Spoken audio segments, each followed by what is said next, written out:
नमस्कार दोस्तों। आज हम एक बहुत ही महत्वपूर्ण विषय पर बात करने वाले हैं, कैंसर। कैंसर के ऊपर आज हम विस्तार से चर्चा करेंगे।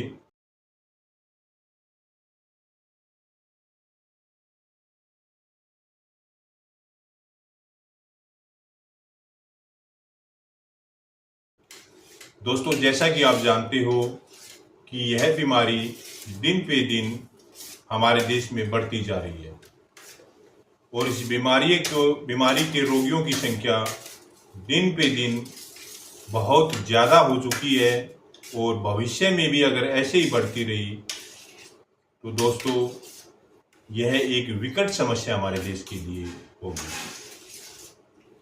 अब इस बीमारी को कैसे हम रोक सकते हैं, किस प्रकार की जीवन शैली हम जिएं ताकि बीमारी हमें ना हो, और इसके मुख्य कारण क्या क्या हैं, क्यों ये बीमारी दिन पे दिन इतनी ज़्यादा फैलती जा रही है और किस प्रकार से इसका ट्रीटमेंट जो होता है वो कैसे इसका ट्रीटमेंट होता है और इसके बारे में क्या क्या अज्ञानताएं हमारे सोसाइटी के अंदर है। दोस्तों, जैसा कि आप जानते हो कि कैंसर एक ऐसी बीमारी है जिसका अगर समय पर इलाज ना किया जाए तो व्यक्ति की जान बचानी मुश्किल हो जाती है, क्योंकि बड़ी फास्टली ये बीमारी सेपरेट करती है हमारी बॉडी के अंदर और कुछ ही समय में ये पूरे शरीर में फैल जाती है और थर्ड स्टेज और फोर्थ स्टेज में इसका ट्रीटमेंट करना बड़ा मुश्किल हो जाता है। अगर इस बीमारी का फर्स्ट स्टेज में अगर पता लग जाए तो इसका इलाज संभव है।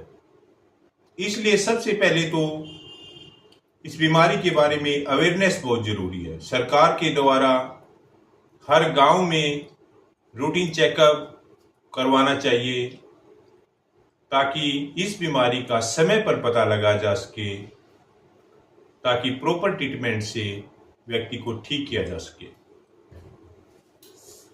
दूसरा, इसके कुछ मुख्य कारण हैं जिसकी वजह से बीमारी दिन पे दिन फैलती जा रही है। हमारी जो जीवन शैली है, मोस्टली टाइम हमारा डिजिटल मीडिया पर व्यतीत होता है।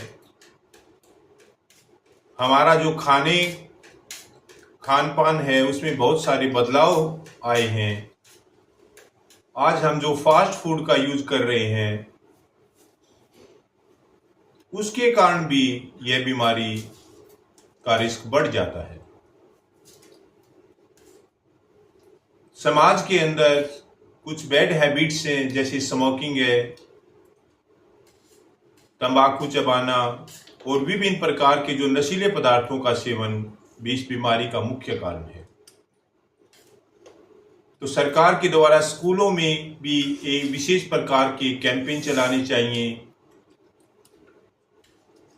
ताकि लोगों में अवेयरनेस फैलाई जा सके और इस बीमारी से बचा जा सके। ज्यादा से ज्यादा कैंसर हॉस्पिटल खोलने की बजाय तंबाकू उत्पादों का पर प्रतिबंध लगाना चाहिए ताकि लोगों की जान बचाई जा सके और इस बीमारी से बचा जा सके।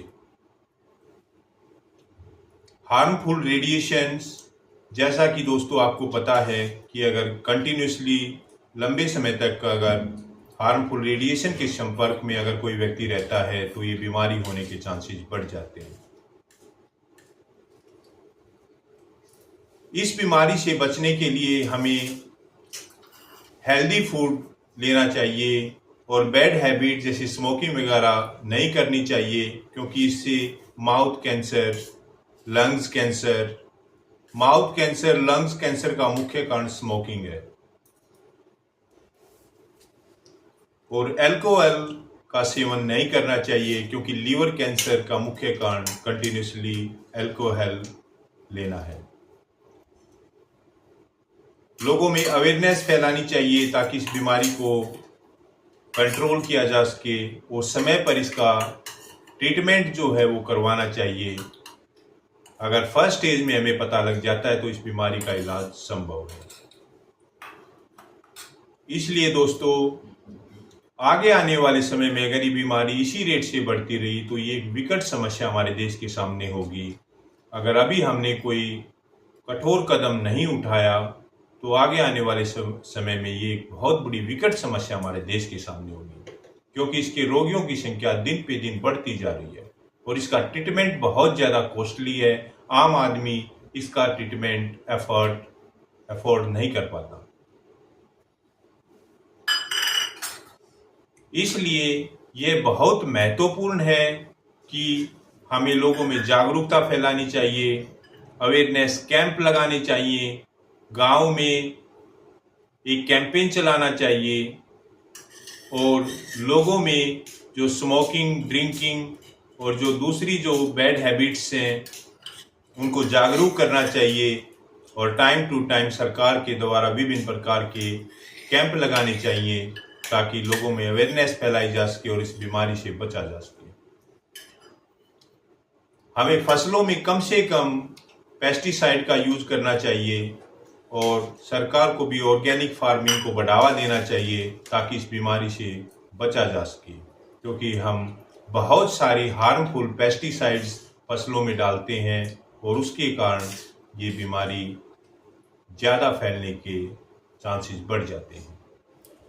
इसलिए दोस्तों, हमें बहुत सारी सावधानियां बरतने की जरूरत है, लोगों को अवेयर करने की जरूरत है, अवेयरनेस प्रोग्राम चलाने की जरूरत है, कैंपेन चलाने की जरूरत है और जो खाने का हमारा जो सिस्टम है उसको हमने बदलना चाहिए। हमें फास्ट फूड को अवॉइड करना चाहिए और हमें एक हेल्दी लाइफस्टाइल जीनी चाहिए ताकि इस बीमारी से बचा जा सके। अगर कोई व्यक्ति इस बीमारी की चपेट में आ जाता है तो उसको अर्ली स्टेज में ही अगर पता लग जाता है तो इस बीमारी से का प्रॉपर ट्रीटमेंट हो सकता है।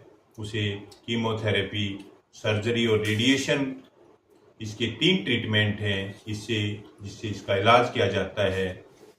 तो फर्स्ट स्टेज में हम उसकी जान बचा सकते हैं। अगर 3rd या 4th स्टेज में बीमारी चली जाती है तो व्यक्ति की जान बचानी मुश्किल हो जाती है।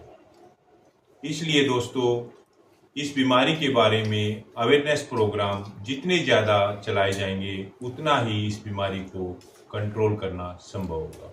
Thank you very much. हमारे चैनल को सब्सक्राइब कीजिए। Thank you.